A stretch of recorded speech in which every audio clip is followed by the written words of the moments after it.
Welcome to the 2021 University of Oregon Lundquist College of Business Masters of Science in Sports Product Management graduation ceremony. Hi, I'm Dr. Ellen Schmidt-Devlin, and along with Dr. Roger Best, we founded this sports product management program only 7 years ago with the support of so many of you in the industry and at the university. Today, we are delighted to welcome our faculty, staff, mentors, coaches, industry advisors, and students. But most importantly, welcome to our 2021 graduates and their family and friends. For this virtual event, we are being connected across the US and around the world from Asia to Africa. Graduates, in 2019, or what now seems a lifetime ago, you were all selected by our admissions committee because we recognize your potential to grow, to learn, to connect. And with the presentations of your capstones and industry projects, we have all witnessed your growth and your promise, a promise to make this industry more global, more sustainable, more innovative, and most importantly, more diverse and inclusive. You have the talent, and now you have the tools to make the impact, to be the change. We are proud of the work that you have done while a student, and we are looking forward to welcoming you as a colleague. I can't wait to see what you will all do next. Congratulations.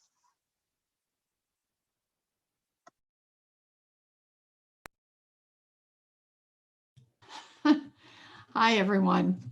I just want to add my congratulations to Ellen and on behalf of the entire college. We are so incredibly proud of you. I can't get through a procession without crying, so you may have noticed me wiping my eyes because this is a magical moment, not only for you as graduates, but for all the families and friends that have supported you along the way. And in this case, you truly have had a remarkable journey. And along the way, I hope you're also recognizing you've developed a lifelong network, that all of you together, along with those that have come before, are creating a real difference in this industry space. And we're asking you now to take that, everything that you've learned, take it out to the world and continue to make a difference, which we know that you will do. In addition, along the way, you really have had some unexpected lessons, some lessons that maybe none of us were prepared to learn. You've lived through turbulent times. You've had to be extra innovative. You've had to be scrappy risk takers in the midst of a world that looked different than it did just a little while ago. And I hope you take all of those lessons forward and persevere, because what we're headed into going forward is a world that, although it might look the same in many ways, has been fundamentally changed by what we've lived through in this past year or so, through the pandemic, through everything else that's gone on. And I think this makes your class special, unlike any other. And the gift of this time, in a strange way, and we've all lived with losses and challenges and difficulties, and I recognize all of that. I have too. At the same time, we have had an opportunity to grow and to learn. And so to each one of you, I just give my very best. I'm grateful for each one of you. I'm grateful for the time that you've spent with us. And I think the reason all of us are in this business of changing lives one person at a time, at being educators, is because what we give to the world is everything we give to you. And so I look forward with great excitement to your adventures. And I'm going to ask you to personally stay in touch and maybe pay it forward to the next generation that comes behind you. Because this program has already having a tremendous impact and will continue to do so. And so to each one of you, a hearty congratulations. So excited for each one of you. So looking forward to the future.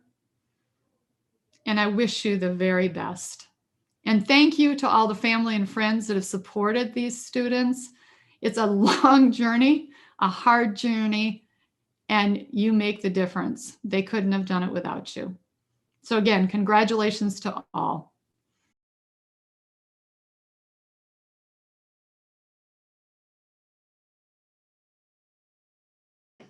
Welcome students, faculty, staff, families, and friends of the Sports Product Management class of 2021.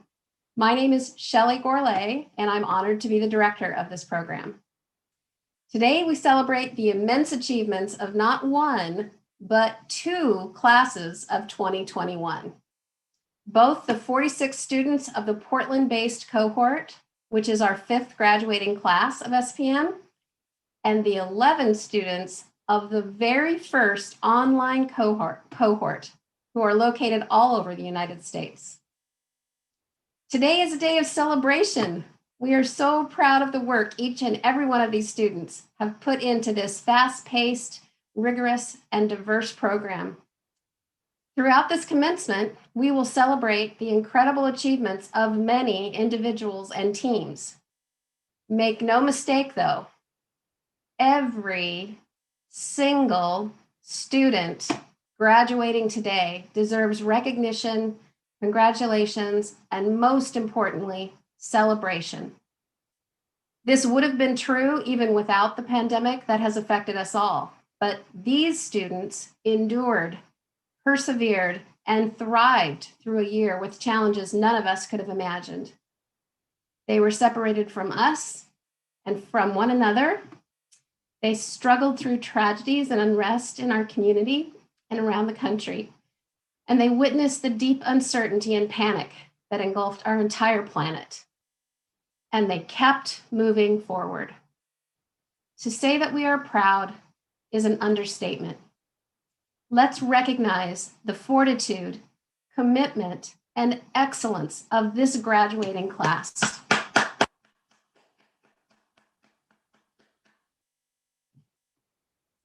If we were able to be together in person today, you would see our dean, Sarah Nutter, our founders, Ellen Schmidt-Devlin and Roger Best, and our faculty lead, John Eberly, sitting together on a dais to recognize each student individually as they graduate.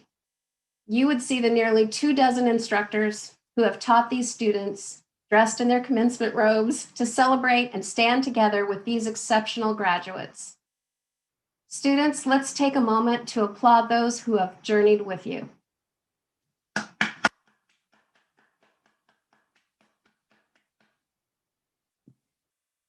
Let's all take a moment to recognize the families, the friends, and the program staff who have given support and encouragement along the way.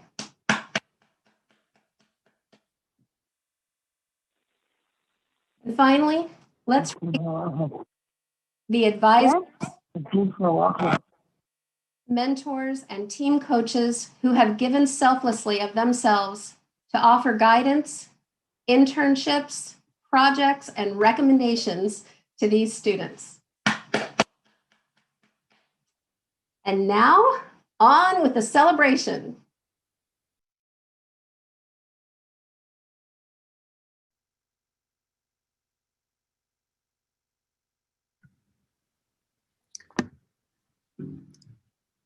I'm Matt Mantikas, and it's an honor to have been voted to deliver one of the commencement addresses today. To my fellow graduates, my upbringing was very much defined by constant activity, and I bet yours was too. For a lot of us, playing multiple sports and participating in extracurricular activities each season was the norm growing up. From childhood through undergrad and beyond, a fast-paced life is something we all got used to, and something society has come to celebrate. For me, being busy has filled my days, but I can't say that I was always being fulfilled. Occasionally, we need to slow down before we can move forward in a meaningful direction. And in 2019, that's exactly what I decided to do. It takes 1.5 million steps to walk across Spain I know this because I counted.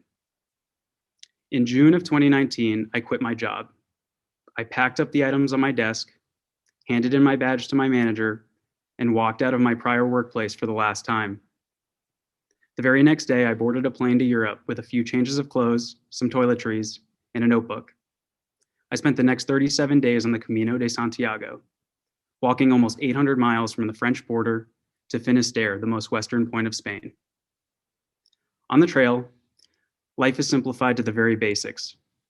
There are no meeting notification chimes or email pings, no one frantically calling you at 10 p.m. on a Tuesday because the world will stop spinning if they don't get an updated spreadsheet within the next half hour.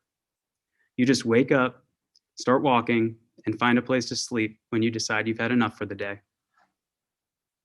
When you think about all the available modes of transportation humans have, walking is objectively one of the least efficient. Walking for a full 10-hour day on the Camino got me the same distance that I used to cover on my 20-minute commute to work. Walking is slow, it's tiring, and you can't carry much. But an interesting thing happens when you start to walk. When you start to walk, you really start to think. You might not be covering much ground, but your brain starts working overtime. And I'm not alone in examining this connection. Real scientific studies have proven that walking increases brain activity and unlocks creativity. So when I really think about it, grad school is a lot like walking. It's a chance to slow down. It definitely increases brain activity, and it's an opportunity to put in the effort required to take the difficult route.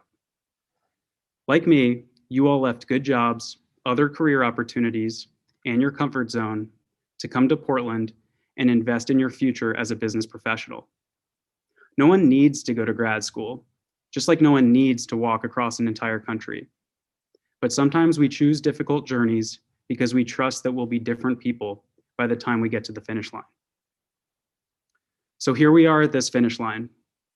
When we all decided to embark on this journey, the world looked quite different. When we chose to slow down, invest in ourselves, and take this walk, the world around us was still running at its frenetic pace, and we had our escape right here on the waterfront in downtown Portland. Then suddenly in March of last year, pressing the pause button to reflect and prioritize didn't take a deliberate commitment anymore. The world was forced into it. But in a way, the pandemic catalyzed our experience. It challenged us and limited some opportunities, but also helped push us to do the important internal work of filling our own cups and helping our teammates fill theirs. In a difficult time, we kept walking in our chosen direction. We maintained velocity, and we came out on the other side, ready for the next challenge. We chose this path because we understand the value of our days, and we're motivated to maximize them by blending our passions with our careers. So the last thing I'll leave you with are a few numbers to help put our experience into perspective. No one will be surprised to hear that I used Excel to prepare this speech. In a book I read recently, the author made a point to calculate and track how many days old he was throughout his life, and I thought that was interesting. All of us graduating today are right around 10,000 days old. For each of us, 539 of those days have been spent walking on this path together. 539 days ago today, we all sat in this very classroom, yes, 50 of us in the same room, and nervously introduced ourselves on our first day of orientation. 539 days that have prepared us for our next 10,000 and beyond. So as you walk across the virtual stage today, remember where you started, remember why you started, but most importantly, be proud of this walk and be proud of where it's going to take you. Because it's been quite a journey, it's been in great company, and I'm excited to see where our next steps take us. Thanks.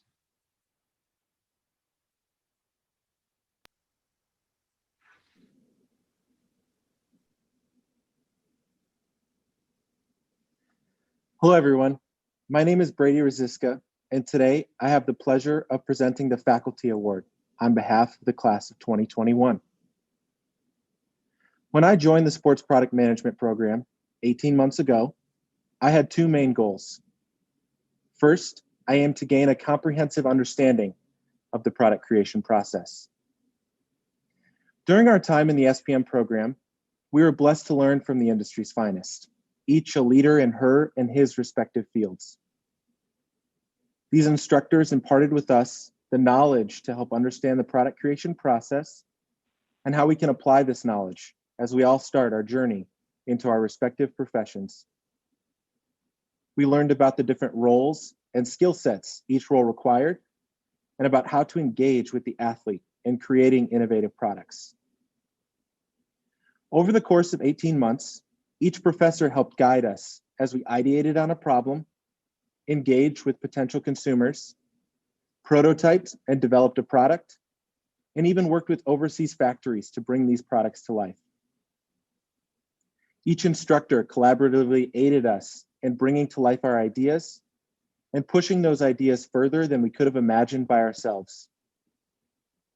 As we come to a close in our SPM journey, I'm confident that we all have a much clearer understanding of the inner workings of the industry and how to take a product from brief to box. And for that, I would like to take a brief moment to thank each and every one of our instructors for the impact they have had on making our program an unforgettable journey. The second thing I hope to accomplish was to find my fit within the sports and outdoor industry. Throughout our journey, each instructor had the opportunity to share with us not only their knowledge, but also help us understand where we might fit in. We gained insight into how each of us can be successful and had the opportunity to discover where we would find the most fulfillment in our future careers. During this exploration, there were two instructors in particular that the class of 2021 believed helped many of us determine where we fit in the industry. I have the honor in presenting this year's faculty award to two of our great instructors, Elizabeth Brock-Jones and John Notar.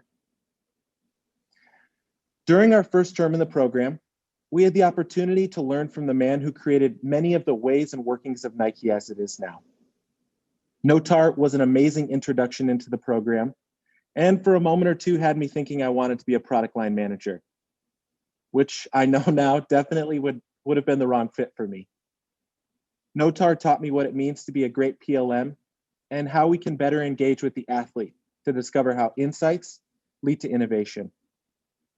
He taught me how to create a brief, how to push boundaries in innovative ways, and helped all of us understand how to work as or with product line managers. For many members of my cohort, Notar helped them realize that becoming a product line manager was everything they dreamed of.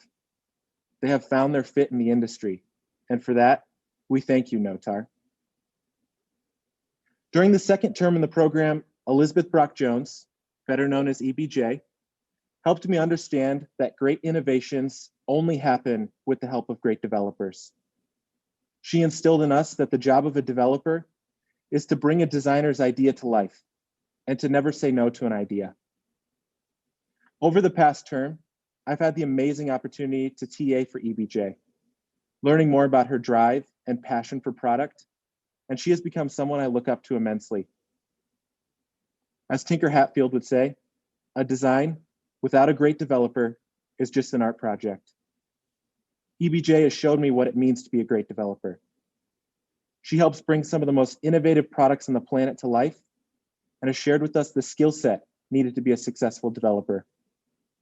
Like many of my fellow classmates, EBJ inspired me to pursue a career in development and help bring to life the future of sport. So whether as a product line manager or as a product developer, John Notar and Elizabeth Brock-Jones have helped me, like many of my fellow classmates, in finding our fit and have given us the confidence in becoming a leader in shaping the future of the sports and outdoor industry. So from all of us, thank you to all of the faculty who have made our journey impactful. Thank you.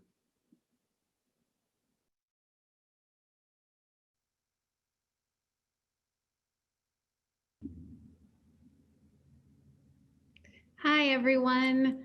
My name is Holly T. Kent, and I'm so excited to be here today.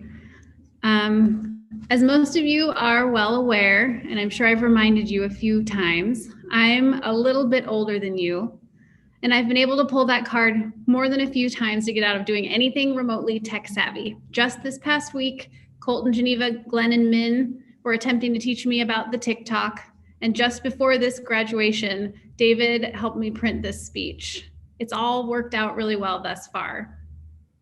However, when tasked with this speech, something that no one could do for me, I felt immense pressure to take my life, experience it, and distill it into something poignant, something that you can all walk away with feeling inspired. I tried many themes: fear, courage, pivoting. I can feel my team smiling at that word right now. We did a lot of pivoting during this program, and I think our whole SPM cohort are all pros at pivoting by now. And I wrote about many different experiences. I honestly can say that I've been in panic mode for nothing short of a month, and I had written nothing or said anything that resonated with me or felt genuine. So I reached out to a few faculty members and many of you, my cohort, for support, advice, and to use as a sounding board. Without hesitation, you all answered my call. When you come into our program, you come in alone, but that changes. This was a statement Ellen said day one of our program. I have felt very much alone for a good portion of my life. I survived a childhood that was less than ideal and had to take care of myself. I've taken great care to, you guys are gonna smile at this, protect this house. But truly, I don't really let anyone in, and I never ask for help. I came to this program seeking change, a change that I thought that I would make alone. But that was not the case. As soon as I was admitted to this program, someone named Kenta texted me for a preschool meet and greet. Since that day, I have not been alone. There are a few standout attributes each one of us graduating today holds. Number one, we don't hesitate to help someone out. The call for input on this speech is a prime example. Meg, So, Jacob, Matt, Hunter, Rachel, and Geneva, every single one of you, when I was struggling, let me know that I could do it. You gave me ideas and input. You've read all of my speeches and talked me off a ledge many, many times. Number two, we all care deeply about each other. The most recent thing in my mind is these incredibly beautiful hand-woven Ghanaian graduation stoles that we're all wearing today. These were designed by Nikki, and in Ghana, every design on the stole has a different meaning. For us, Nikki likened our cohort to that of royalty in her country. And the thought being, whatever has happened over this past year, we will succeed. She has gifted us all that message. And actually, I'm going to go a little off script here, but just before my speech, Alex and Matt, two of our other speakers, asked me if everything was okay and made sure that I was set for this speech. So if that doesn't say you care, I can't tell you what does. And lastly, we always have had each other's backs. I think back to Matt gathering all of the information about when our insurance and other accounts expire. Great Brady, Crystal, and Glenn spending time outside of class to teach us new and different skills. We've told each other good luck before presentations and asked each other how they went afterwards. We've given each other feedback. We've reminded each other about assignments due during the most stressful times of the last year. We've played duck games together and fantasy football, had Thanksgivings together, brunches together, and fortunately, we're able to travel together. We are all feeling the same things right now. It's not been sunny and 70 for us the entire time, not even a little. We're graduating on Zoom, for goodness sakes. The biggest, brightest spot to this year and to my education from SPM was all of the wonderful relationships I've established. Despite COVID, we've banded together. No matter what has happened this year, you have been there for me and been there for each other. I'm telling you this today because SPM has imparted a gift worth more than anything: true and authentic relationships. These are the relationships we've forged with each other, with faculty, and with our mentors. Use them, cherish them, and pay it forward.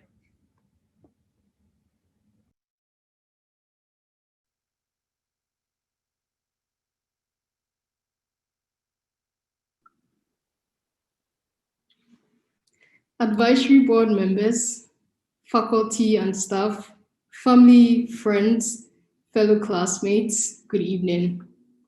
My name is Nancy Naki Nate, popularly known as Naki, and I am honored to present the Robin and Roger Best Innovation Award.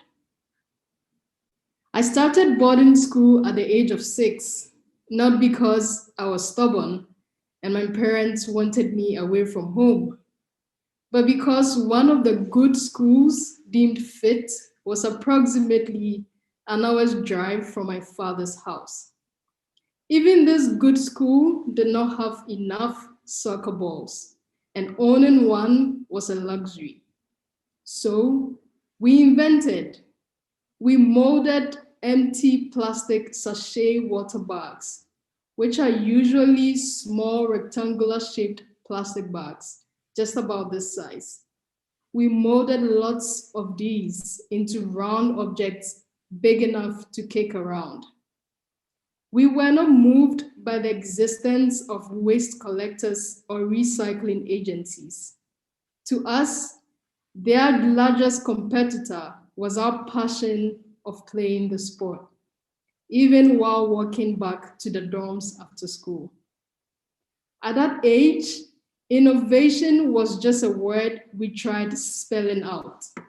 But the fact was, innovation was rooted in our desire to do the things we love with the people who nourish this passion.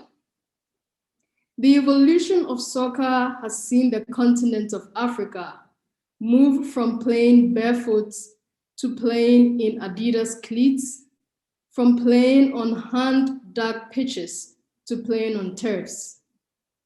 Globally, we are at a point where either having your picture at a stadium or watching a Lakers versus Heat game virtually means resounding our cheers in a different way and reclaiming what COVID stole from us. It has been incumbent on us all to achieve this by brainstorming, inventing together, and supporting one another.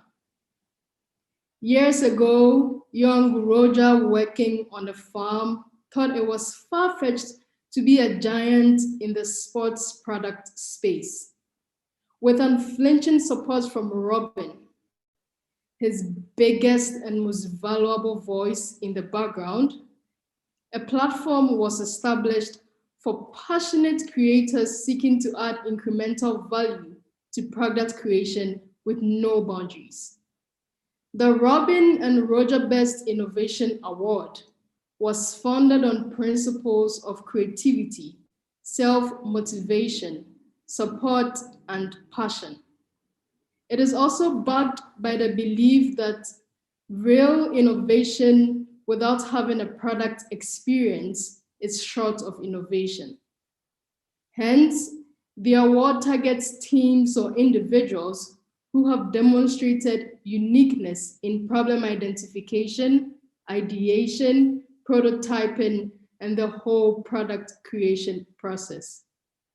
Today, the Sports Product Managers Program benefits from a well-equipped innovation lab, experienced instructors, abled mentors, and an environment where innovation dwells within project teams and small inventions are celebrated.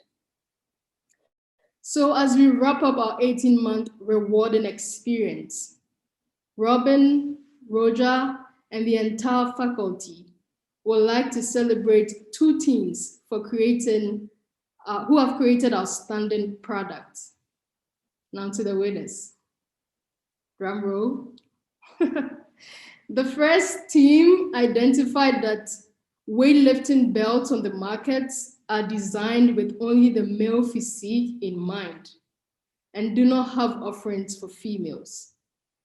To help mitigate injuries and empower active lifestyles, a sleek and lightweight solution was developed for female consumers to engage their core in and out of the gym. This refreshing weightlifting belt, interestingly, also functions as a shoulder pack. At this point, I guess you know the team. The second team focused on the outdoors and identified the discomfort associated with sleeping while camping. The goal then was to make sleeping outdoors more comfortable. So with this in mind, this team created an integrated three-piece sleeping suit targeting urban young professionals who consider themselves weekend warriors. Team Alloy and Team Squatch Gear. Congratulations on being winners of the Robin and Roger Best Innovation Award. Well-deserved mates and go Ducks. Thank you.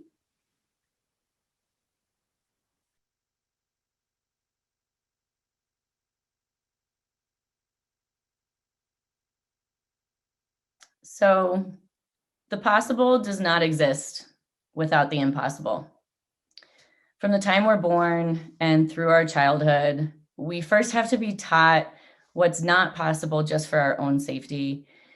Our parents and our guardians teach us that we can't magically fly through the air the way we see some of our favorite superheroes do when we're young, but that we can learn to walk, run, and jump as fast and as high as we can climb. But as we get older, we need to be taught that what is possible and what is not are actually complementary. They're interconnected and independent of each other. They are opposites that give rise to each other because meaning requires a connection between two or more different things. One which represents how things stand as they are, and the other which represents how things could stand. With this understanding, it makes sense that what is possible does not exist without that which is impossible. They are just two sides of the same coin. An inability to embrace and integrate the polarity between that which is possible and that which is not leaves us having to choose from only two sides. It leaves us thinking there is one right way to do things and one wrong way, and it creates blind spots for ourselves and for others. But an ability to embrace and integrate both what's possible and what is not allows us to embrace the wholeness of life and address the great global challenges of our day. By thinking of things in terms of both and, rather than either or, we can create new and novel ideas. We can build bridges, we can reconcile differences, and we can move the world forward rather than at the expense of one another. It is a line that we walk back and forth across throughout our lives versus staying on one side or the other. So I have a story to tell that can remind us of this. In 2015, three incredible women and I decided we wanted to do something that hadn't really been done before.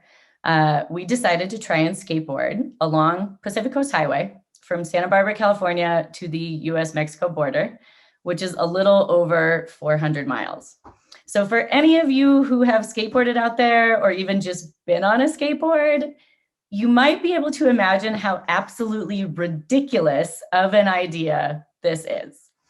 Pacific Coast Highway runs parallel to the Pacific Ocean on the coast of California, and it serves as a major thoroughfare for the San Francisco area, the greater Los Angeles area, and a whole bunch of other coastal urban areas in between. There's a ton of traffic. Roads are known for being horribly eroded from the salt water. There's also landslides that have, caused a whole bunch of issues. So the roads are just not super smooth for really small skateboard wheels. Also, the entire route hugs cliffs and it goes up and down rolling hills, which means we had a route with over 10,000 feet of elevation gain on a skateboard, which many of you may know skateboards don't actually come with braking systems. So this was a really interesting idea. However, the goal was what it is. We just wanted to try and do something that had never been done before, just for the sake of trying, for the sake of seeing how far we could go. And we chose a difficult route, not because it was going to be easy and not because we thought we could do it even, but because it was going to be hard. And because we believed the act of trying our hardest would challenge us to push our personal skills and energies past their current baselines. So that being said, we never actually thought we would make it. And in fact, we had planned to make it an annual trip, to do it year over year until we figured it out. But we wanted to show other people, we wanted to show ourselves that if you're committed to doing something over and over, you can always eventually find a way. So Thomas Edison is someone I've always looked up to. When he was trying to invent the light bulb, he worked with a ton of associates. A lot of people think he did it on his own, but he did not. And they had over 6,000 theories on how to make it happen. And they conducted over 10,000 different experiments to try and make this happen. So to make the light bulb functional, each step actually required the invention of a whole new component, from switches to special types of wire. So when asked about this experience, Edison said, the electric light has caused me the greatest amount of study and has required the most elaborate of experiments. I was never myself discouraged or inclined to be hopeless of success at any point, but I cannot say the same for my associates. At no time in the journey were we failing. We just found 10,000 ways that didn't actually work. So my team, my skateboard team and I, we really embraced Edison's philosophy from the very beginning with this idea. We shifted our perception of failure from something inherently bad with a meaning connected to not accomplishing a goal to using knowledge of what doesn't work as a stepping stone and a guide to take us forward. So long story short, lo and behold, to our great surprise, we did actually make it the whole way on the first time. We skateboarded from Santa Barbara to the Mexico border along Pacific Coast Highway in 15 days.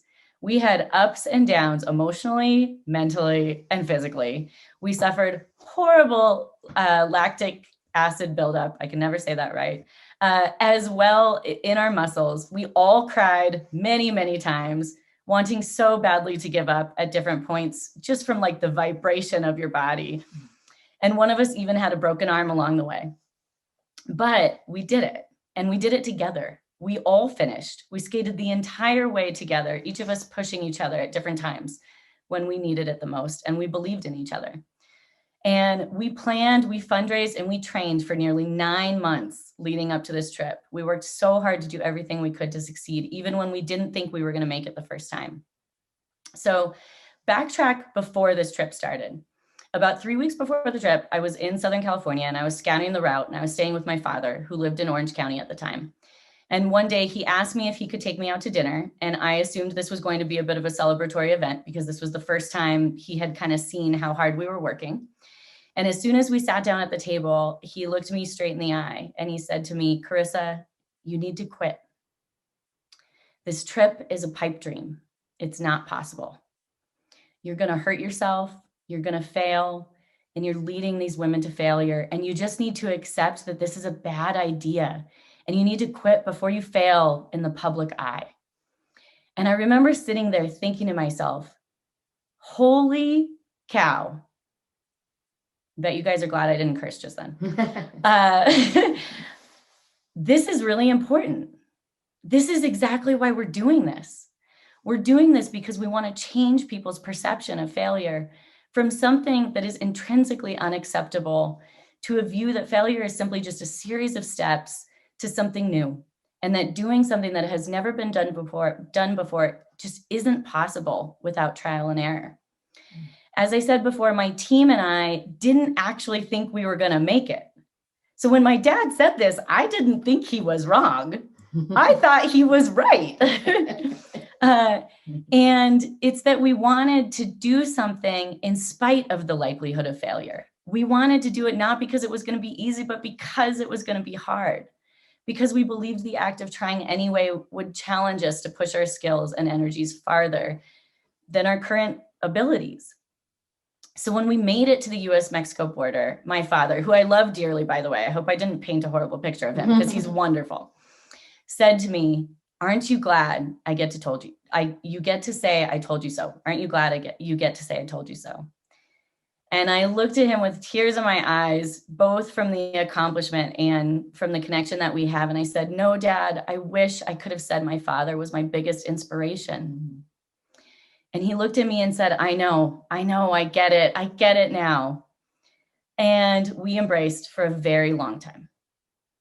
And also in that moment, my mom looked at me and she said, "Carissa, none of us believed you were going to make it. And you didn't even believe you were going to make it, but you tried anyway, just to see how far you could go. And you were committed to doing it over and over until you figured it out. And what you've done is you've shown people what is possible when they attempt the impossible. You've shown us that we can probably do more than what we believe ourselves to be capable of. So you didn't just show yourselves that you were capable of doing this. You made me believe I can now set out to do things that don't seem possible because I no longer see the inability to achieve something I set out to do as bad, but simply as a series of steps to figure out how to do something I haven't done before. So to bring this back to the idea that the possible doesn't exist without the possible. Anytime anyone sets out to do anything that's never been done before, or even just something in particular that that person hasn't done before, there will always be people that think it's not possible or that think you're not capable. And that's because the existence of the impossible is a representation of how things could be. And it's in reference to how things stand now in that particular moment. They are opposites that give meaning to each other, and one just can't exist without the other. If you can anticipate this in advance, you can leave behind the notion that you have to choose between that which is possible and that which is not. You can leave behind the notion that there is a right way and a wrong way to do things, that there is success and there is failure. And instead, you can choose to embrace and integrate the reality that success just doesn't exist without failure. Wrong does not exist without right, and possible does not exist without impossible.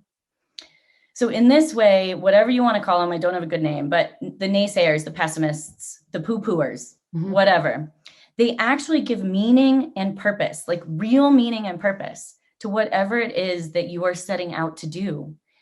And in understanding that the possible doesn't exist without the impossible gives you the ability to feel energized and loved in circumstances such as these. These people are just trying to keep us safe. They're just trying to show their love. They're just trying to share their experience because they've lived longer lives than us. They love us deeply, and it is their own fears of failure that get in the way sometimes.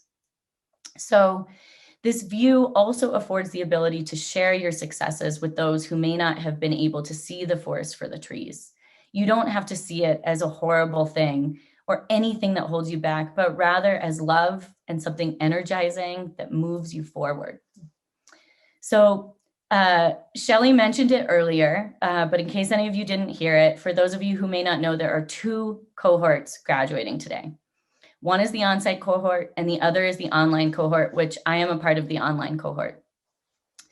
And there are 11 of us, and my cohort was the first group ever to graduate from the online program. We were the first, we were the pioneers in online education for sports product management at UO. We started this journey 24 months ago, and we started in an online environment a year before the pandemic ever hit. And so our experience of this pandemic and the challenges that we faced are just so different than that of the online students. For the online students looking for an in-person experience, that in-person experience was taken away from them. They have had to go on this journey without what they had signed up for. But for us, our journey started online. So the loss of the in-person experience is just not what this time has been defined for us. My cohort is incredibly diverse. We have 4 Black dudes, we have 4 white dudes, we have 2 Asian dudes, and we have me. So I am the only female in the group. And these guys have become my brothers. And I thank them dearly for carrying me along. Many of us have young children at home, we have families at home, and we all have full-time jobs. So when the pandemic hit, we had to figure out how to work a full-time job at home with our families while homeschooling and running a daycare at the same time. The environment for focus and productivity was an incredible struggle, and our time became even more limited and distracted than it already was. And all of this in the midst of trying to attain a master's degree from an incredibly demanding program. That being said, we were the first to embark on the SPM program's online journey, and it had never been done before. And because it hadn't been done before, it wasn't something that had been proven to be possible yet. So I just want to recognize and give a shout out to my online cohort. Congratulations, we did it. We made the impossible possible today. Not just for ourselves, but for all the students that had to go from on-site to online a year ago when that was not their plan nor their desire. We set the stage for everyone else so that the transition to online was easier than it would have been simply because we were willing to step on that path and break that trail before everyone else, so that everyone else coming after us could have a better experience. So another one of my favorite quotes is from a British philosopher. His name's Alan Watts. He died in the 1970s, but he once said, "Why do we remember the past and not the future?" Now, this might sound like a ridiculously bizarre question, and I won't bore you horribly with the physics lesson that comes along with it, except to say that according to the laws of physics as we know them now, it's not actually obvious why our psychological arrow only moves in one direction. And it's currently believed that our inability to remember the future is based on the constraint of what it actually means to remember something in general, but not necessarily the ability to do so. So every time I think about this quote, why do we remember the past and not the future? I also think of a platitude we've all heard before. If you could go back in time and tell your younger self what you know now, what would you tell them? And what comes to mind is this. There are times in life when our younger selves actually need to remind our older selves of what we know and of what's truly important in this life. As we age and as we gain more and more experiences, it becomes harder and harder to see the world with the wide-eyed curiosity necessary to embrace new ideas. Because the more experiences we have, the more of a base we can draw from to ask ourselves if something is possible, rather than how can we make it possible. So with that, I hope our younger selves can remind our older selves of a few things as we walk through the rest of our lives. Number one, the possible doesn't exist without the impossible. Do not lose the spirit of creativity and thinking outside the box, even in the midst of cynicism, but rather be energized and comforted and loved by it because it's people who care about you. Number two, when setting out to do something that hasn't been done before, each step requires the innovation of a new component of sorts. And trial and error are simply the steps to achievement. With this insight, be the greatest source of encouragement and inspiration to those around you by encouraging them to stay the course in the face of setbacks and by asking them the question, what would have to happen to make this possible versus, is this possible according to my past experience? We can take our life experiences and our youth into the future to do that which has yet to be done, to create that which has yet to exist. But if we only look at our past experiences to decide what is possible and what is not, we will forget that the possible doesn't exist without the impossible. By allowing the wisdom of our youth to remind us to think of things in terms of both and rather than either or, we can create new and novel ideas in the midst of our experiences as opposed to at the expense of them. We can build bridges, we can reconcile differences, and we can move the world forward together rather than at the expense of one another. Thanks.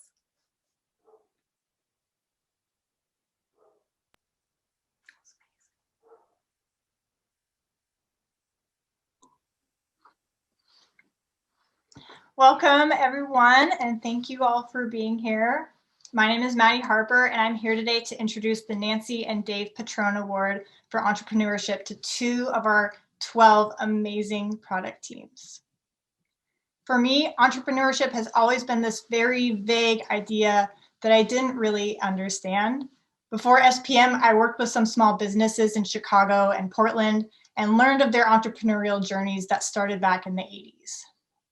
From what I had gathered, the owner's intentions in entrepreneurship were for financial gain, social status, and ultimately something to keep them busy.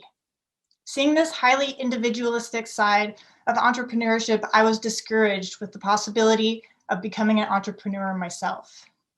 When it came to business, I wanted to see how these institutions could benefit society greater than just personal gain. I was hoping that business and its leaders could help shape a better future for everyone. Yes, this was idealistic, but as a 24-year-old trying to find my way in the world, I expected more out of the people who had built their businesses into multi-million-dollar operations.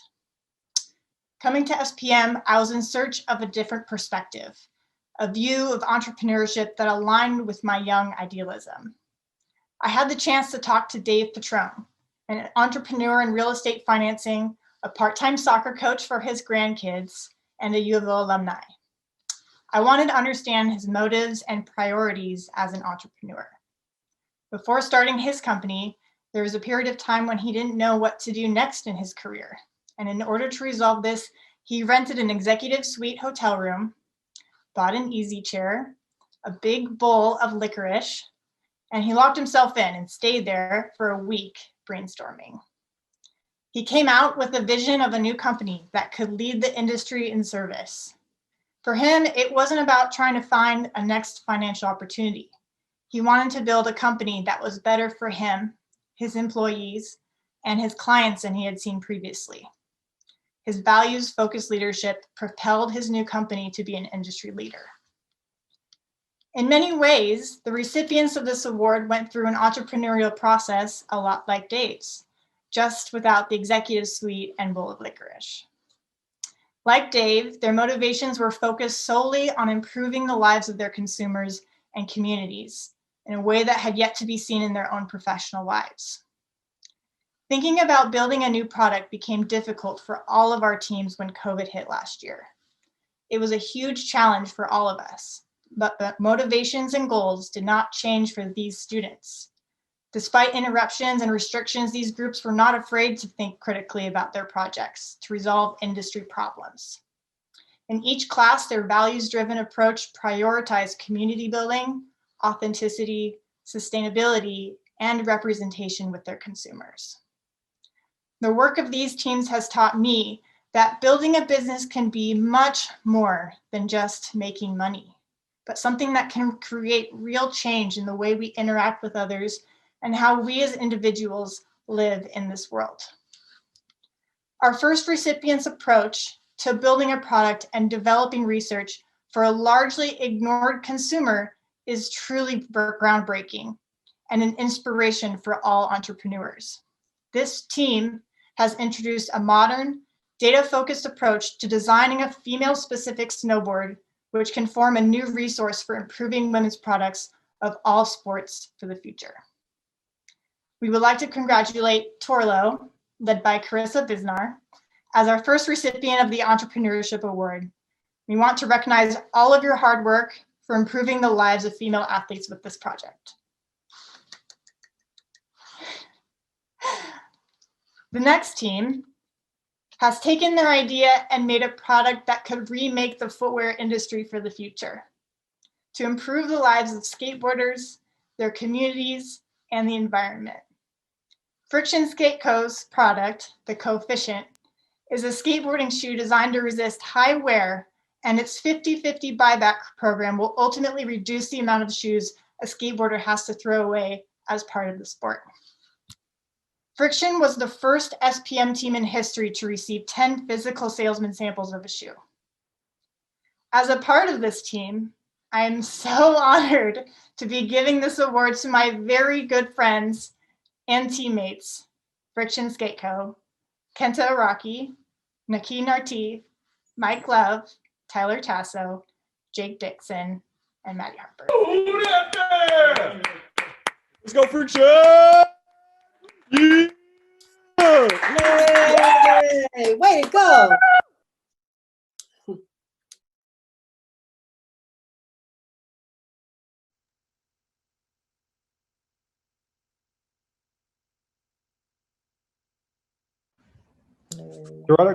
Throughout our time in the master's program, the class of 2021 has had the privilege of meeting numerous leaders in the sports product industry, many of whom work at Nike.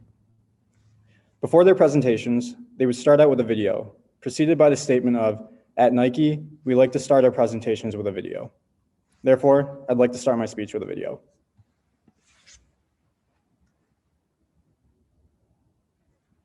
And that's what I would be saying if I had a video prepared. I don't have anything prepared. My name is Kenta Araki, and together with the 5th class in SPM's history, the class of 2021, we will be graduating with our master's degree in sports product management. I'd like to start out by thanking the faculty and administration office. Without you guys, we wouldn't have had the education that we had and all the behind the scenes work that they did throughout the year. I want to thank the staff outside the office, especially those who work tech.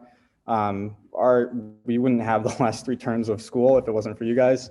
And finally, I want to thank our friends and family for the support that they gave us, not only through our 18 months, but this past year that was a struggle for all of us.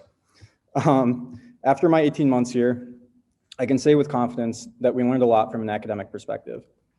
I'd like to go into each term with a theme of what we took away from it. Term 1 was PLM and ideation for our product. Term 2 was product development and prototyping.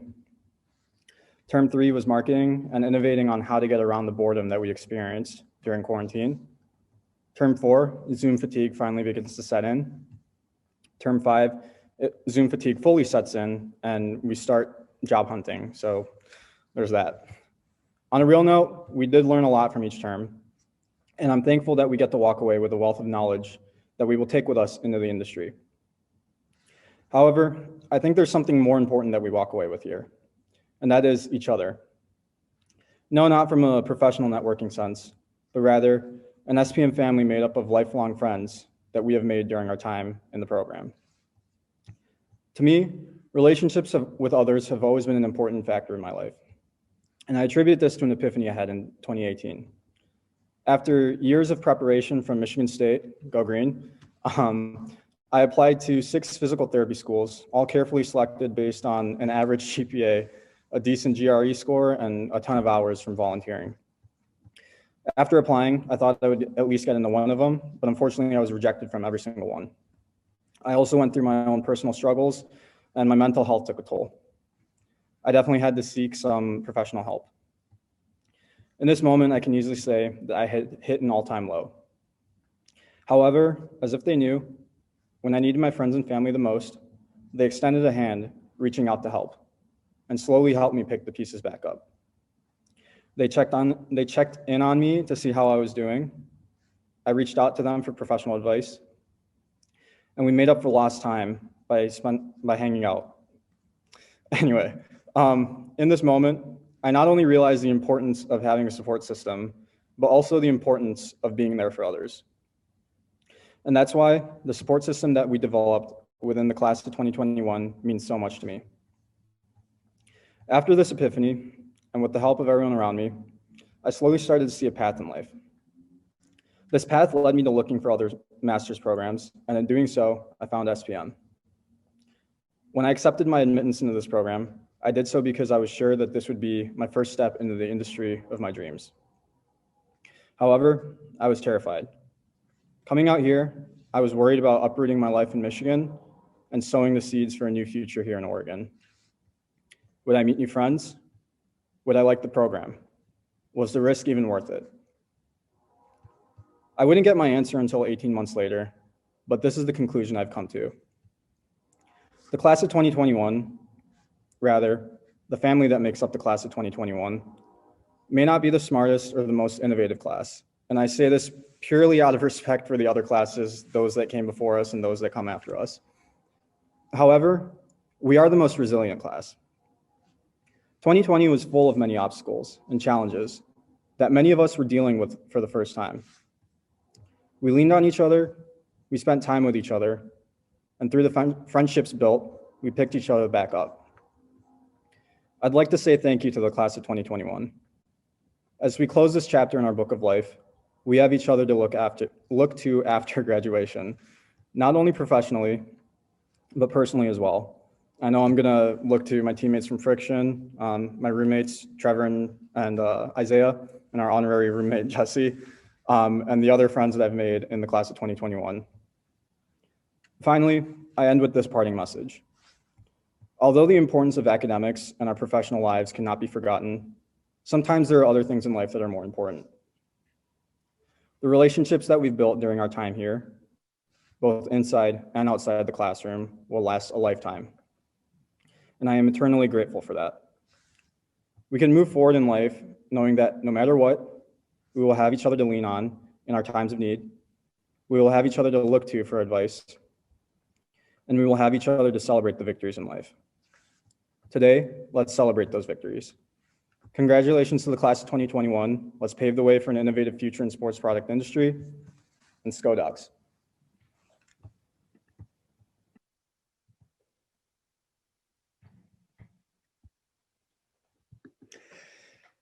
Hello, everyone. My name is Jerry Tyndall. I'm here to present the Karsten Tyndall Leadership Award for the Sports Product Management Class of 2021 in honor of my son, KT. With me are his mother, Linda, and his sister, Sabrina. Karsten graduated with the class of 2019, and although his life ended before graduation, his legacy lives on through the SPM program and all of you. Today is a new day, your day, celebrating your graduation and honoring your class, the students before and the students after. We are honored to be part of this momentous day with you guys. This program is all about aspiring to keep sports at the center of your lives. With high school and collegiate athletics, coaching, golf, and weightlifting, sports were life for KT. And through the SPM program, he had finally found his passion. For our KT, sports and life were the same word spelled differently. In the early days and months after our loss, I began writing letters to KT to emphasize the momentum of his life. In one of these letters, I reflected on my many bicycle rides across the United States. Though the days varied, they were united in two aspects, stride and cadence. These terms of movement prominent in cycling also applied to KT's athletic prowess and his deft ability to propel forward amidst an ever-changing environment. I'd like to read this letter as it exemplifies how we watched him grow and thrive through the SPM program. We hope this resonates with all of you as well. Stride comes in the broad middle, the wide underbelly, after the start and before the end.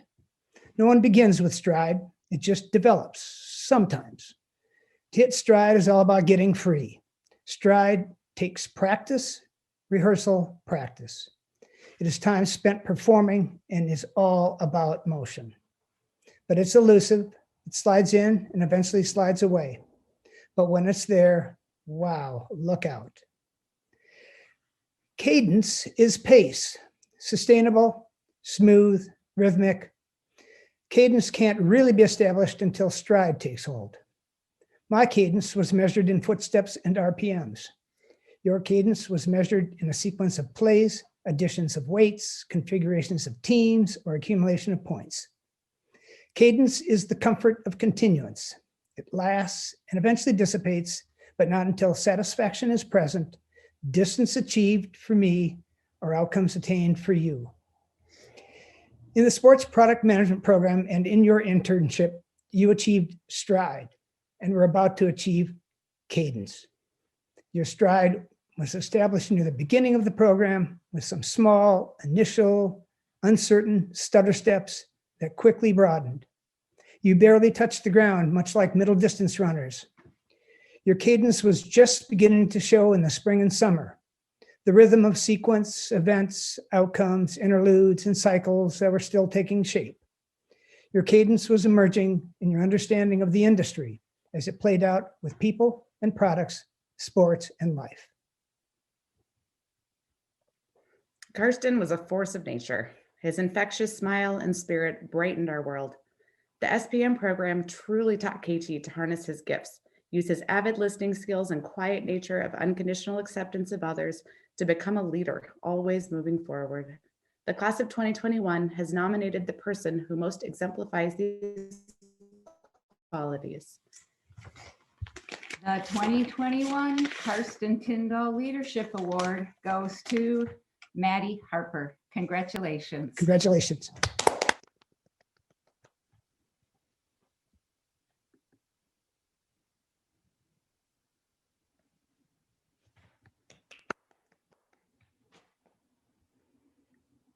Before we move on to our keynote speaker, the SPM program would like to take a moment to recognize a staff member who has had a huge impact on the experiences of all our students and who has been critically important, especially important to our online cohort.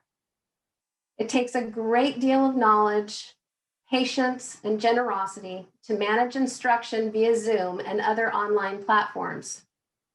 The recipient of our first ever SPM Staff Award is the person running the technology for all our instruction, meetings, events, and this commencement ceremony. Congratulations to David Nadbornik. Let's go, David.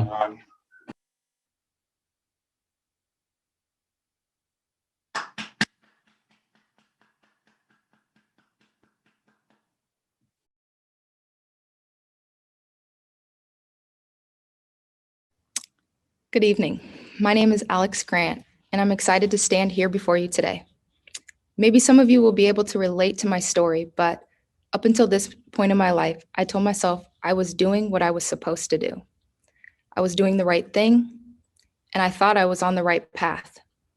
I worked hard, got a scholarship for basketball, went to a good school, got a good job, was on my own, doing what I thought was right.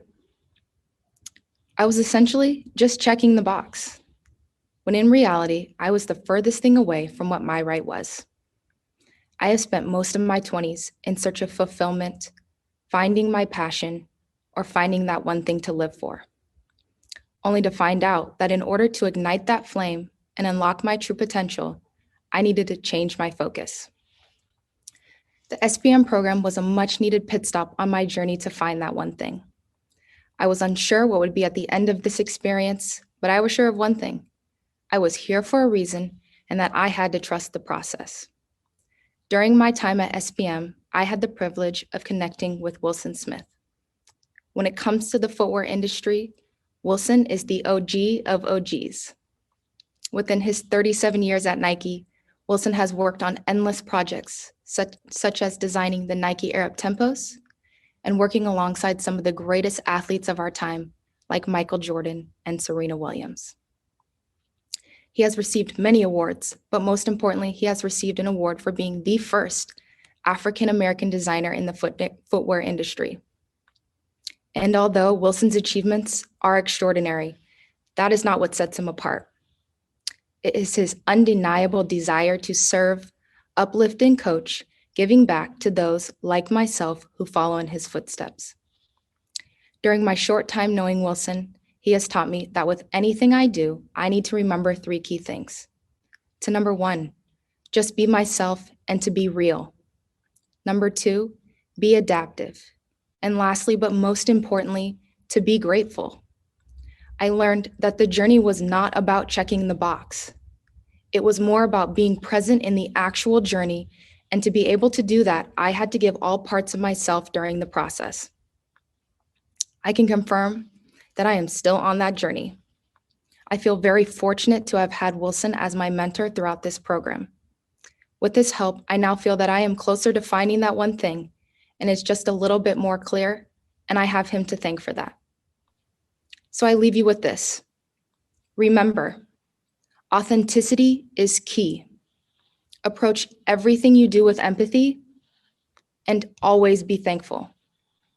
It is my honor and privilege to introduce my mentor and friend, Wilson Smith, as our keynote speaker.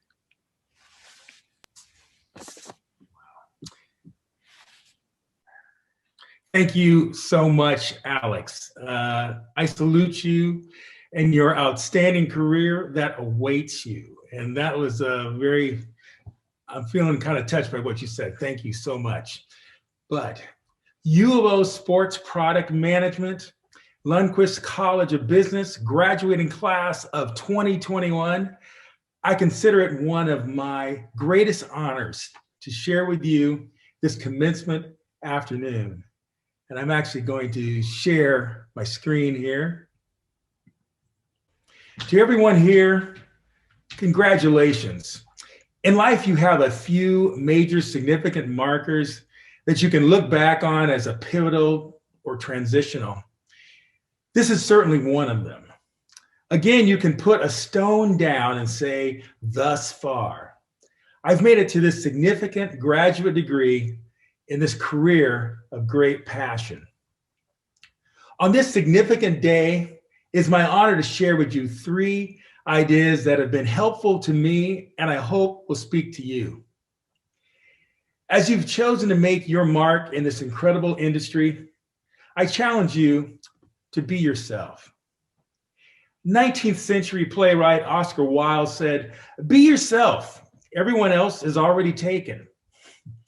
As developers, marketers, merchandisers, or designers, it is even more important that you embrace those unique sides of who you are, for this is the gift that you bring to the world. You are all shoe dogs or apparel savants. In this SBM program, which is a microcosm of the industry, you brought your life experiences, the distinct expressions of who you are. You brought your full self. Along this journey, you've mixed your voice on your product teams and forged a stronger understanding of this industry together. Now, as future leaders equipped with all that you have learned, you are bringing each of these expanded gifts to the next chapter, which is your career. Each of you have a North Star of focus that drives you, not unlike that of Mr. Knight. For example, in my life's journey, my mom, observing my fascination with building blocks and drawing pictures, but concerned for her potential starving artist son, explained, I should become an architect because architects make lots of money. So from my inception, this 5th grade sketch I made of Wilsonville was all about color and futuristic architecture. The Jetsons, my biggest inspiration. I actually still feel it's probably the best drawing I ever made. But architecture became my North Star. And here are my parents at an architecture and allied arts structures class review, like with a similar hopeful expression that many of you in your viewing party probably have now. And I'm so grateful for my parents' support. And some images here are from studying in Europe. They desired for me to engage in as many diverse experiences as possible. Likewise, you are all unique with unlimited possibilities. But I challenge you, be intentional to mix with those who are outside of your own box. Create your team like a personal board of directors, but include a remix of people who have talents and experiences that are far different from yours. This will help you in engaging our most expressively diverse world with relevant products in a new language that could only be expressed today. Creatively, it's like when Lin-Manuel Miranda remixed hip hop with the birth of a nation. And he declared in his story, how does a bastard orphan, son of a whore and a Scotsman, dropped in the middle of a forgotten spot in the Caribbean by Providence, impoverished and squalor, grow up to be a hero and a scholar? The $10 founding father without a father got a lot farther by working a lot harder, by being a lot smarter, by being a self-starter. By 14, they placed him in charge of a trading charter. Every day slaves were being slaughtered and carted away across the ways. He struggled to keep his guard up. Inside, he was longing for something to be a part of. The brother was ready to beg, steal, borrow, or barter. Then a hurricane came and devastation reigned. A man saw his future dripping down the drain. The picture to his temple connected to his brain, and he wrote his first refrain, a testament to his pain. The word down this kid's insane, man. Took up a collection just to send him to the mainland. Education, don't forget from what you did. And the world's gonna know your name. What's your name, man? Alexander Hamilton. What is your name? I invite you to create your remix, defining a desired impact for you to have on the world. Bring your uniqueness to this industry. We need you. So in continuing, be yourself. Bring that, be yourself. But in addition, I want to say for you to also be adaptive with your career. Be adaptive is in the application that all that you've learned. So you have an opportunity to adapt what you've learned into new places. An analogy can be found from my U of O design studio that I've taught for a decade, engaging designing products for adaptive athletes. Students have created custom apparatus enabling these athletes, often veterans or wounded warriors, to improve in their sports performance. Over time, there has been many rich, diverse concepts and one-off, empathy-driven products that have brought this program into an international dialogue around adaptive design. It's been exciting. A team of students this year have been working with the Wheelblazers.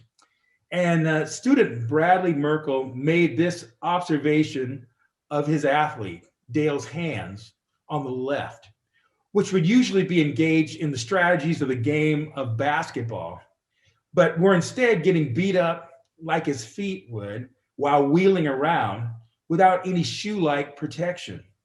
So Bradley's solution was creating the THUV, a thumb glove, to increase the traction for movement, but not to impede on shooting a basketball or passing dexterity. Similarly, my career has been about adapting. Upon graduating from U of O with an architecture degree, I had aspirations of becoming Frank Lloyd Black. I loved big buildings and went to work for a major architecture firm in Portland that created the Big Pink Tower, which is up the street from SPM, which is on the right in this picture of slides. However, around that time, there was a recession and the firm closed their Portland office.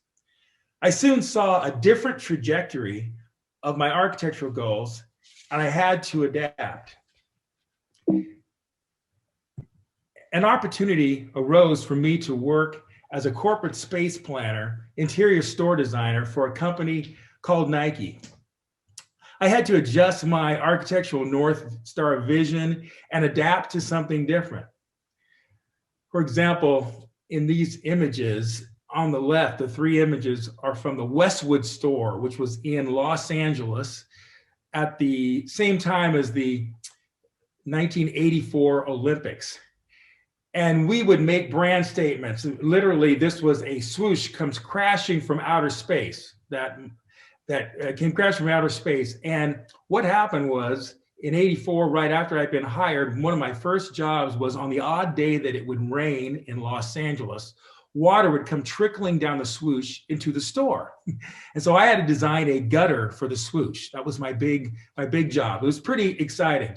Another thing I'll reference in this picture I like in the middle was in Nike's efforts to be relevant, on this mezzanine where the swoosh had crashed, it would light up as you walked, which was referencing the Michael Jackson, Billie Jean video at the time. So anyway, these were all exciting, fun things that we were doing in design. And I was starting to get excited about this job with Nike. At that time, a moderately successful but upstart shoe company. Little did I know that my design boss at the time was Tinker Hatfield, who would eventually become the greatest footwear designer of all time in our industry. But one thing that Tinker exemplified is to bring your full self to every project you ever do. And I tried to follow his example by bringing all of myself throughout my career. All in all, your career will become a pool of experiences, of excitement. During my career, as Alex Grant mentioned earlier, I've designed products for several key athletes, including Andre Agassi and Serena Williams on the left. And plus, I've had the honor of designing 2 Air Jordans, the 16 and the 17, perhaps the most robust and integrated product triad teamwork that I've had the pleasure of engaging to date, similar to you as you've worked in your teams. And then the lower left, the key projects like the Uptempo has been coming back more and more. But the passionate, exciting, do the right thing projects that I love are like in the center and the bottom, which is Nike N7, products designed for Native Americans. And then there's going to be monies that go to the community. And on the right, lower right corner, be the Fly Ease, which is so inspiring, helping people, enabling ease of entry for those who have that need. So it's just exciting. Those products have gotten me so excited. But something I've learned, and I found out the most successful corporate moves seem at best to be lateral moves from my original goals. And this is an insight I want to share. This became a repeatable pattern throughout my career. Nike's business takes a downturn, so I moved from interior designer to shoe designer long before that was ever considered cool. Okay. Then I went from tennis and basketball designer to becoming a dedicated designer in the Jordan brand.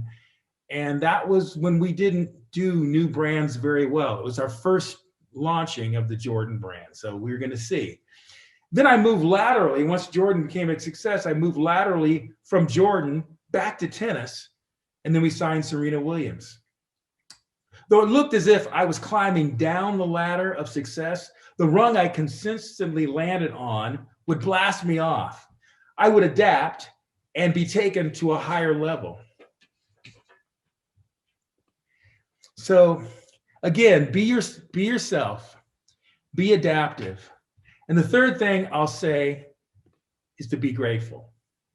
Being yourself is all about the past. Being adaptive is about your future, your career choices that you're embarking on. But being grateful is about now. And it's an opportunity to be thankful. Look around you, even in our virtual connections, or if your family is nearby, take this in. Be grateful for this moment. Think about this program, that special mentor, the teacher that believed in you. You are more influenced by the people who believe in you than the people who you believe in. And I'm actually talking about people here. From a book, The Value of Gratitude by Kevin and Jackie Freeberg, gratitude and appreciation take up space in your brain that fear might otherwise occupy. Neurology has proven that fear and appreciation cannot reside in the brain at the same time. So gratitude gives you a much higher level of well-being. Gratitude has played a key role for me in my life, being a music guy at my church, and it's all about giving thanks. Gratitude has been the fuel of my life. So in conclusion, as expressed, I invite you to be yourself, adapt well, and be thankful for your path. Trust in the flow of where you go from here and enjoy this rich sports marketing journey. We collectively applaud you today and will continue to be cheering from your balcony as you go forward from this significant accomplishment. Thank you.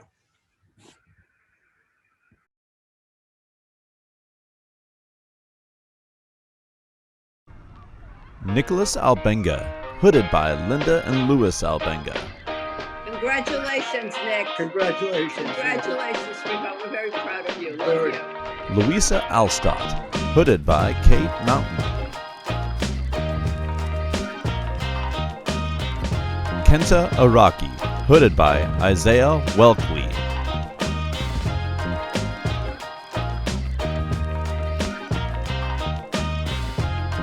Carissa Bisnar, hooded by Lorena Espejo Benvenuto.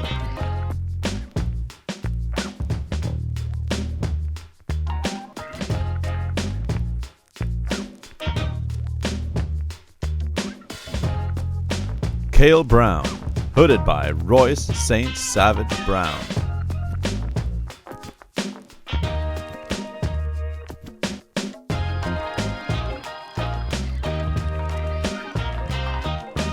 Jacob Bullock, hooded by Gail Kaling.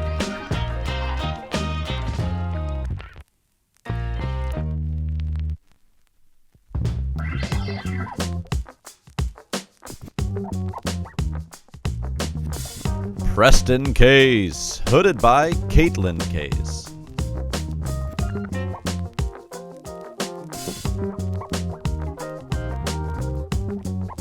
Corbin Cochran, hooded by Jacqueline Boulay. Colton Crowder. Andy Dolan, hooded by Allison Chin.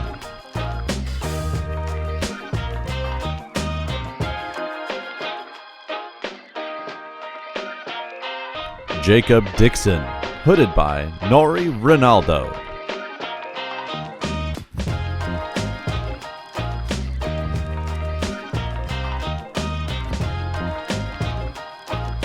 Nathan Duke, hooded by Mike Love.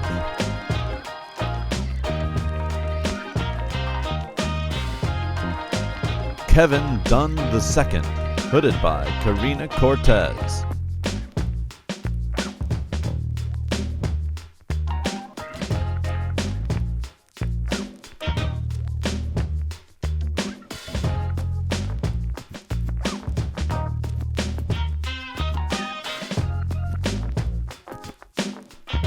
Martin Famorka, hooded by Chris Satawa.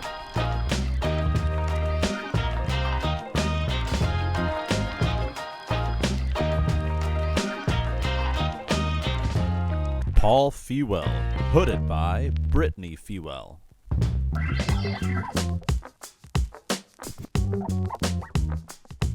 Alexandra Grant, hooded by Christian Grobecker. Austin Gray. Madeline Kate Harper, hooded by Ashley Cox, Tasha Addington Ferris, and Alec Baldwin. Matthew Sue, hooded by Lakhoon Sue and Sharon Sue.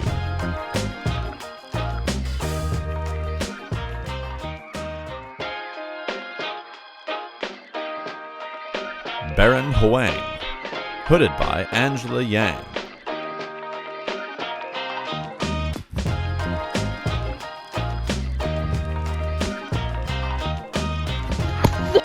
Hunter Hudson, hooded by Lauren Hudson.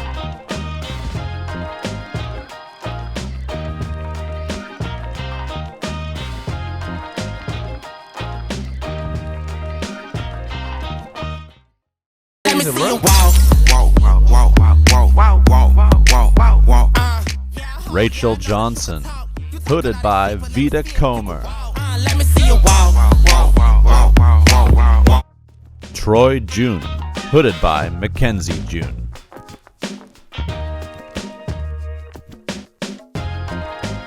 Vita Comer, hooded by Ashley Lopez.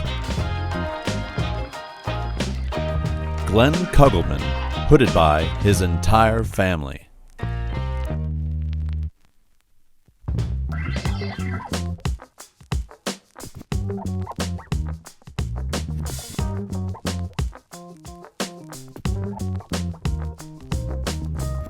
Andrew Lau, hooded by Jenny Chan.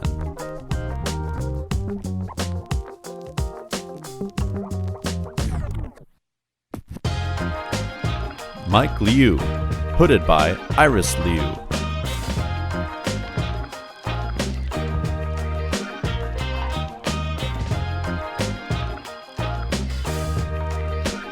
Ashley Lopez, hooded by Rachel Johnson.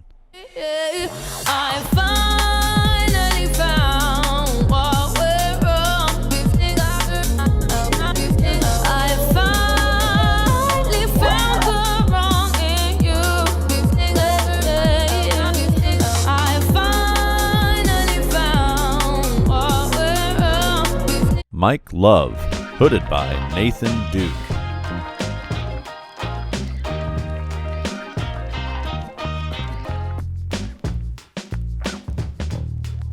Matthew George Mantikis, hooded by Hillary Barr.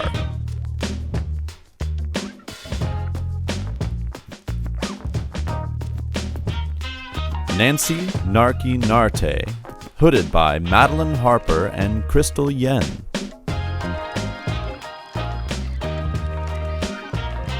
Sam Nichols, hooded by Ellen Campbell and Rick Nichols.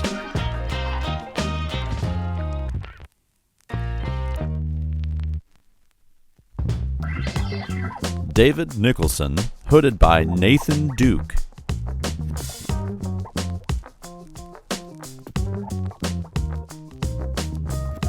Natalie O'Dwyer, hooded by Mike Love.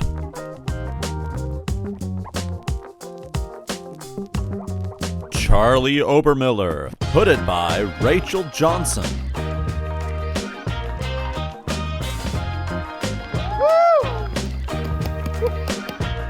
Cheyenne Pagaling. Barry Potong. Sophia Ramirez, hooded by Sam Nichols. Robert Rosales, hooded by Leanne Dana Garcia.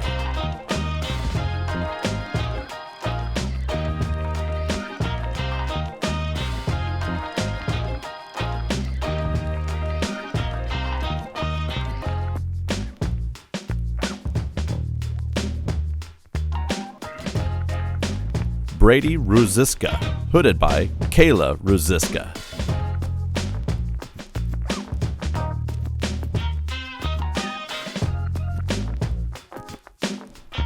Melina Sanchez, hooded by Pete Sanchez.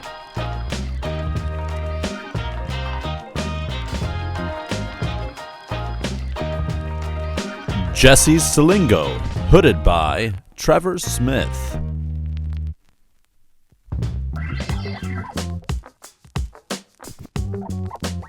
Matthew Smith, hooded by Lauren Ferguson.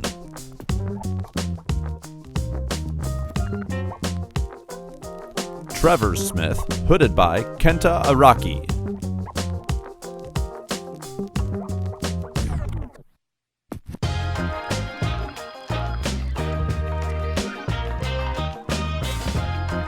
Holly Tekint, hooded by Hannah Tekint.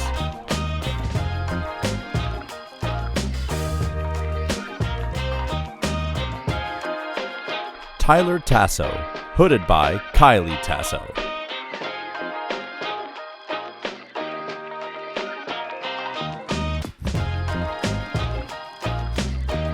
So Tao Uch, hooded by Kua Jiang.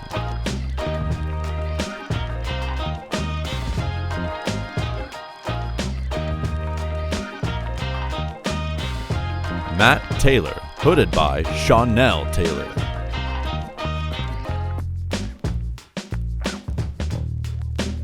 Peter Tran, hooded by Den Tran.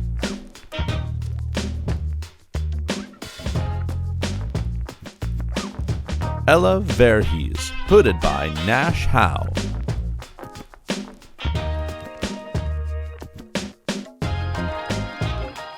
Geneva Waite, hooded by Ann Waite.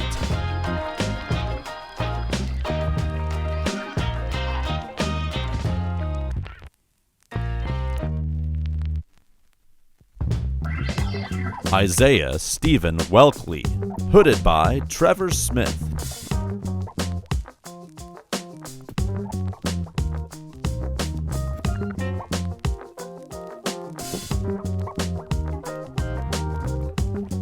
Timmy Wozniak, hooded by George Wozniak Jr.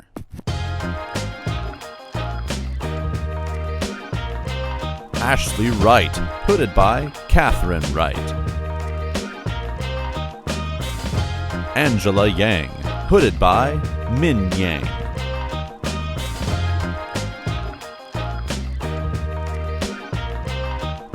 Minong Yang, hooded by Baron Huang.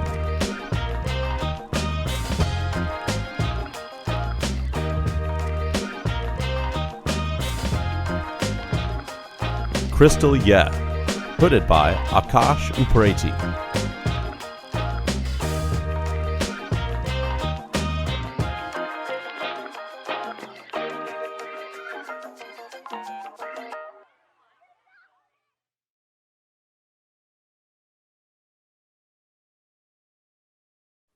Class of 2021, Your journey as a proud graduate of the University of Oregon Sports Product Management program starts right now. And today we learned that that could be 10,000 days from Matt or more, hopefully, or 10,000 ideas that we learned from Carissa, or Kevin Dunn offered in the chat that the journey actually is the bigger reward. It's greater than the reward. You start this journey as two communities. We ask you, the 57 of you, to come together as one community, to support each other, to love each other, to care about each other, because this industry is all about your connections. So use each other, rely on each other, take care of each other. Using our guest speaker today, Wilson Smith, what stuck out to me was the fact that we have to show gratitude. And so my gratitude today on behalf of the University of Oregon is thank you for joining us here today. We're going to go to gallery view so we can do a big hooray. Also, please notice in the chat, you will see an invitation to our after party. The Grammys were last night, weren't they? You know, so we know how to after party as well. So please join us. The Zoom link will be in the chat as we continue to celebrate together as a community. So let's move to gallery view and have everybody go ahead and take yourself off of mute. And I don't think we say this very often in a university, but make as much noise as you can.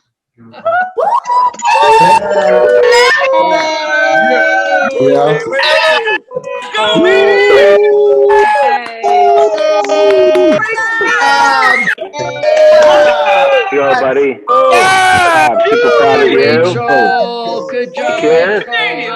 Forward and upward. Let's go. As you go forward. Cheers, buddy.